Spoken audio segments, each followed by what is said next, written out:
I'm Osborne Foreman, and in this week's portfolio update, I'm going to show you the UK stocks I bought, as well as the top riser and faller in the portfolio. And if you like the video, please drop one of these to support the channel. Before I start, I've caught a cold, despite leaving the house about twice in the last month. So my voice is a bit different and my nose is a bit runny. So do forgive me if I'm talking quieter or if it's just different to normal. But according to Google Finance, the FTSE 100 is up 0.48%, the FTSE 250 is up 0.31%, and the S&P 500 is up 1.18%. My portfolio is up 0.89%, meaning I'd outperform the UK markets, but not the likes of the S&P 500 in the US. More surprisingly, 76% of people that had answered my poll on whether their stocks were up or down this week had said that their stocks were actually down, which means that I'm actually speculating because it's a bit weird. Understandably so, a majority of you likely aren't invested in index funds, as I personally pride on stock picking, and therefore I feel that those that do invest in index funds may have less of an interest in what my channel's content offers.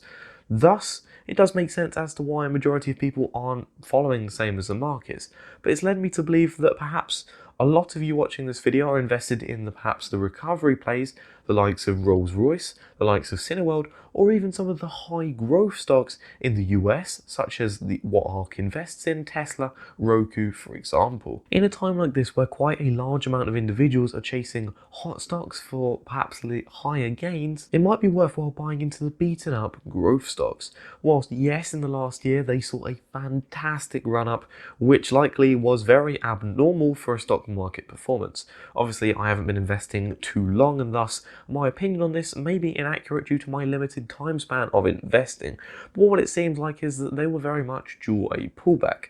And sure, in hindsight, that's very easy to say, as it has happened. A lot of these stocks have dropped by more than 30%, and so saying that they were due a pullback after that's happened is being Captain Obvious.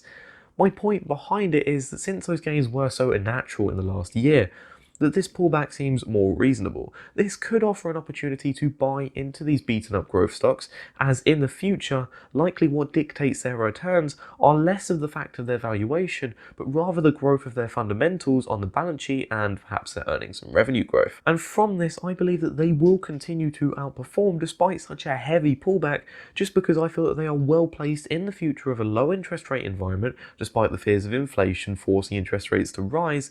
And I think they're well placed to benefit and thus outperform. Hence why a majority of my portfolio isn't invested in value stocks, isn't invested in dividend stocks, despite when I first started investing it was in dividend stocks. I would say it's now a growth portfolio. I don't have as extremely high growth stock names like that we see in the US, but I do have quite a few high growth stocks in the UK. As for why I'm not invested in a majority of these particular stocks, despite being bullish on what they may bring in the future, that's because I lack understanding. An example is Rolls-Royce. Obviously this is more of a recovery play, and I've actually researched them in the past and done a stock analysis video on them.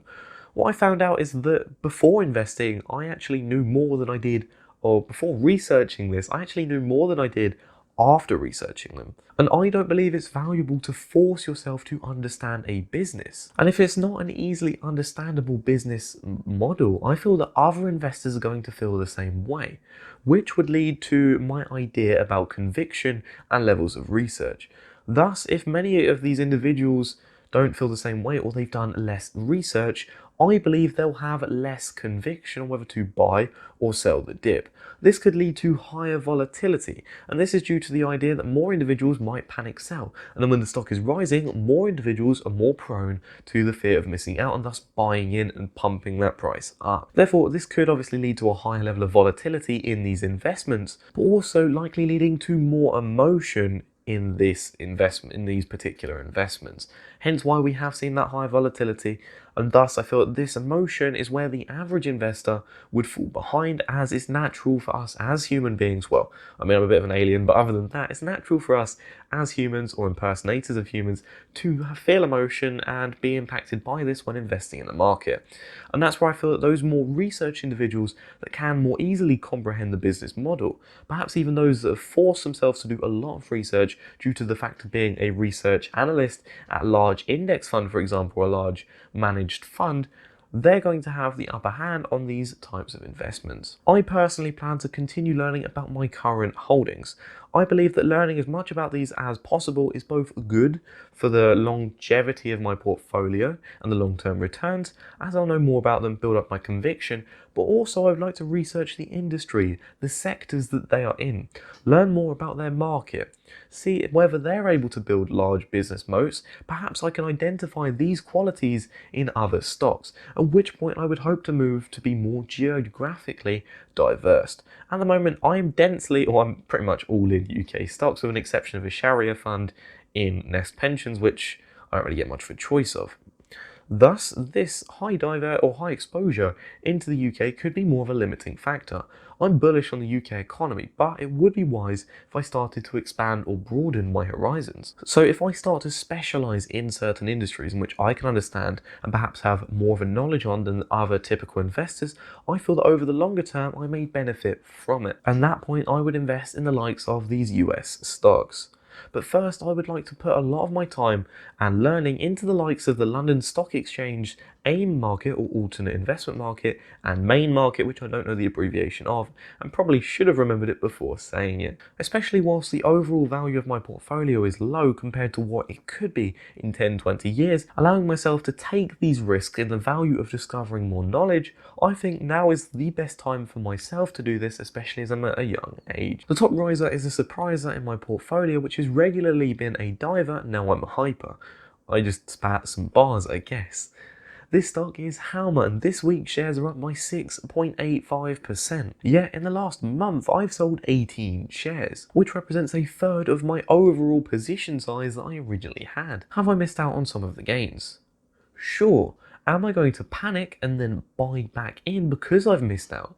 No. If anything, in the last few months of holding Halma, I've realised that they are a great quality company, and especially my identification of it using fundamental investment strategies, I would strongly believe that they are a very high quality company. They've got consistent revenue growth year on year, excellent dividend history which goes back over 40 years. But perhaps I may understand this fundamentally, but I lack the understanding of their business model, which meant my conviction on whether to buy or sell the dip may have been clouded, meaning that it may have been a bad choice to sell. But as I said, I do not regret selling this investment, as I simply transferred my conviction, or my lower conviction in Halma, sold these shares and bought in a stock that I had higher conviction on. At which point you may have noticed that my top two holdings make up nearly 70% of the portfolio, because these two stocks are by far my highest conviction holdings, and then the rest of the stocks in the portfolio are quality companies, but ones that I have perhaps less conviction on, or I'm building up the conviction with. You'd be correct if you've said that I've done this before, in which I've sold at perhaps a less ideal time. An example of this would be Softcat. I was selling the majority of my shares during December, and I closed my position in mid-December. If I hadn't sold and I'd held on to my investment, and I was cutting losses at that time, I'd be up 56%. But I believe that it's an area out of my understanding, although at first I did not think that was the case. And in fact, I think this is a good example of the Dunning-Kruger effect, in which when I first bought this investment, my understanding, or my perceived understanding, was higher. I thought that I easily could comprehend the business, and thus perhaps I was foolish to buy as much as I did.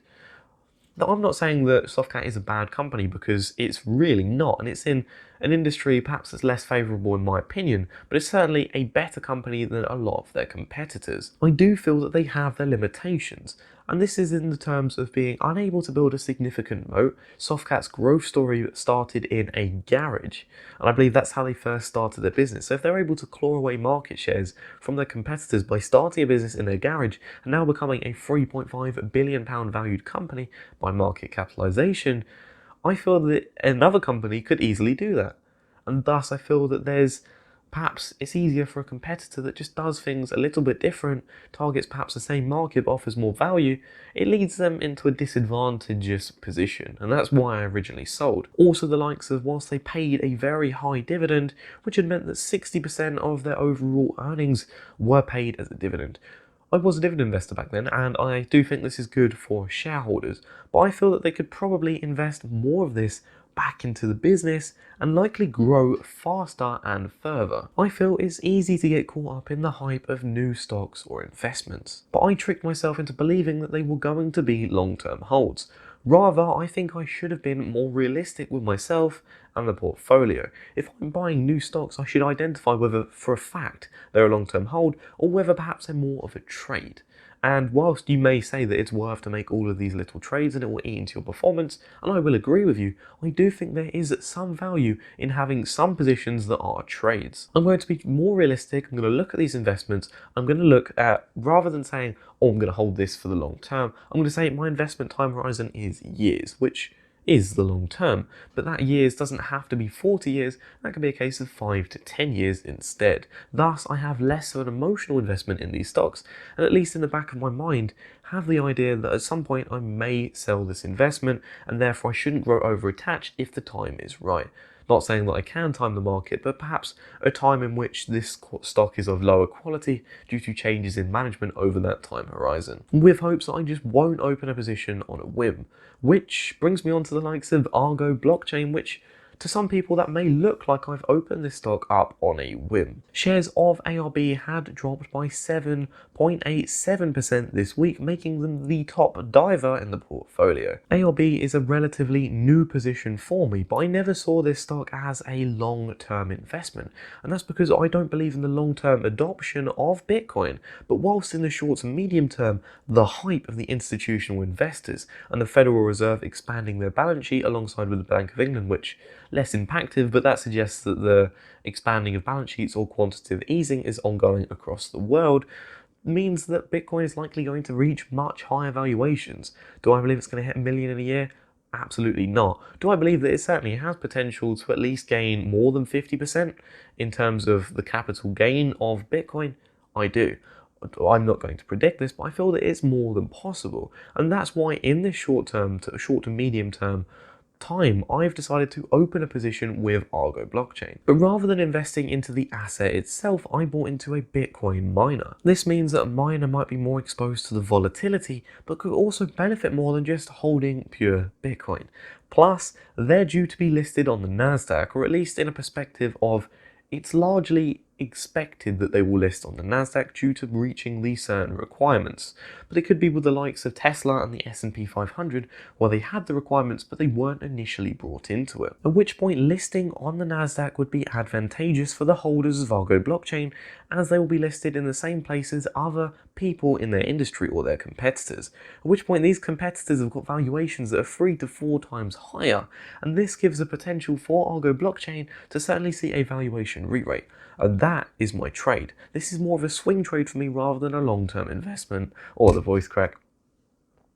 The idea is that I'm going to hold, and I've bought a majority of my position. And yes, you will see that this week I have bought a lot of shares, but that's because I asked a poll last few days ago, and that was the idea that should I sell my investment in my Trading 212 general investment account and transfer it to my Freetrade ISA. By the way, if you're interested in getting a free share worth up to £200, click the link in the description down below and sign up to Freetrade using my link. But basically, a lot of you said, yes, I should sell it, but I didn't want to miss out on the perhaps being in the market, or a majority of my position being out of the market with Argo Blockchain. Thus, I sold half of my position on Trading 212, waited for it to transfer, put that money into my Freetrade ISA, and then bought. Unfortunately, on that specific day that I bought, they had a news item that meant I wasn't as lucky as I was if I'd have managed to bought the day before, which I just couldn't have. As they announced an RNS on creating the first Bitcoin mining pool, purely fueled by clean energy, which, to be honest, sounds like a lot of keywords, or what's the word called where it's like grabbing, attention grabbing, and it sounds good. It sounds like one of those things. It's like slightly more overhyped than it truly is, trying to go off of the change into clean energy, like you would see, whatever, I digress. But in fact, this money in this investment, despite now being quite a significant amount of the portfolio, is actually just a free ride. I bought these shares ages ago, not ages. I bought these shares with my referral money from trading 212 or my affiliate income from referring users to the platform. Obviously, they've suspended me since, so I feel safer having my money outside of the platform and especially in my ISA. And what I will do next week is I will sell the rest of my position on my trading 212 general investment account. I just didn't want to risk it over the weekend, as so far Bitcoin has increased by a fair amount of a few percent, which could likely change the share price on Monday. So I'll sell on likely Monday or Tuesday and then buy back in before the ISA deadline finishes. Shares of Games Workshop had also climbed by 3.55% this week, and I bought an additional 2 shares, and they did also go ex-dividend this week for 45 pence per share. If you'd like live access to my stock market activity, check out my Patreon in the link below, as you'll get exclusive access to it. I think Games Workshop has been oversold over fears of the pandemic ending, leading to less lockdowns, and thus this company that's seen as a stock that benefited from the pandemic may benefit less. I don't think this is the case, and I'm quite contrarian in this matter. Investors may also fear Brexit, as their distribution centres and factories, a majority of them are in the UK. What if they lose access to this EU market? There's a going concern for it. I believe they will overcome this. I'm more interested in the fact of what they can do over the long-term future. Whilst you may say 3D printers are a serious threat to the gaming miniature figures and their tabletop industry or gaming part, I'm not concerned about this. Their content is ever expanding their intellectual property through their Black Library. This Black Library stuff could be used as royalties, which already a very small amount of their revenue, which is pretty much completely converted into earnings, as there's no changes with it. This means that this money could grow very well and increase their margins overall over that longer term period.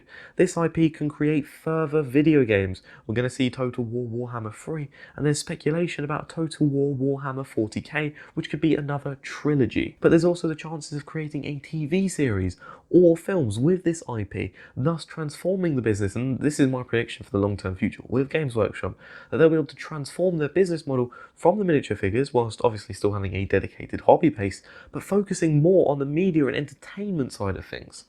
And thus, that's why I'm invested, and I will continue to buy some, and it is my highest conviction stock. Team 17 is another stock that I bought this week, adding an additional 15 shares, creating my position size of 187 shares in total. Another opportunity to continue averaging down on a business that I find is high quality. And I'm confident they'll continue to grow despite the reopening of the economy, and thus less people with spare time to perhaps play video games. They have so many diverse different revenue streams from different indie games. I feel that it might be more resilient in times of economic uncertainty, as it is a cheaper form of entertainment that could provide multiple hours of fun, in certain cases hundreds of hours of fun for an initial price of like £8 for a game. I think there's a lot of value in that. And with the cash on the balance sheet as well, I think they've got room for potential acquisitions, which may continue to generate shareholder returns over the short to medium term period, but also fuel that growth for the long term period. Do forgive me as the camera overheated about 22 minutes into recording, but I was talking about the likes of Ashted Group and Boohoo. Shares have not really moved much in both respective investments. Shares only have increasing in Boohoo or decreasing in Boohoo by 0.32%, and the likes of Ashted Group by 0.82%. I'm happy with the current companies. I'm not going to be buying any more because I'd like to be close to my Boohoo average share price due to the sheer position size and how much of the portfolio it takes up. And with the likes of Ashted Group, I feel that at the moment there's not much value in value stocks, which I've spoken about last week. And if you'd like to see last week's episode, please click the card at the top right of the video, in which I talk about my 11-month performance in the stock market. Thank you for watching. Have a fantastic afternoon.